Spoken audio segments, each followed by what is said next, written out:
mag-talk or dare na tayo. Ay! Talk or dare. Okay.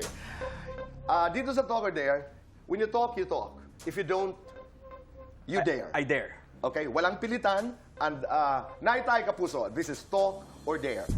So, ang katanungan, Richard, totoo ba na merong isang artista na kasalukuyan ay nililigawan mo? You can tell us the truth by talking. You can either talk or you dare. Ang dare, macho dancing habang sinasabi mo yung linya mo tungkol sa pagre-review. Doon sa eksena po sa 5 breakups and a romance. So, Alden, is it talk or dare?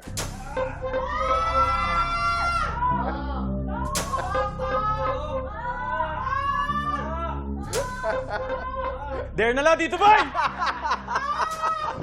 Music, please. Saan po ako haharap? Dito. Dito? Dito? Dito, okay. Group study nga.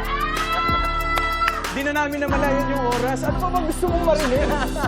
Ay! Maraming salamat. Ang init bigla, Tito Boy! Imbitahan mo ang lahat. Yun Please. po, sumama po yung lapel ko. Pero yun, ayan po, sa lahat po ng nanonood sa mga kapuso natin, ilang tulog na lamang po, mapapanood na natin sa sinihan ang pinaka proud po kami na produkto ng 3 malalaking producers. Well, hindi po pala 3, 2 malalaking producers at isang bagong Jimmy Films, Cornerstone, and Myriad. and Myriad Entertainment po. 5 breakups and a romance po with Julia Montes and yours truly, directed by Irene Villamor in cinemas nationwide.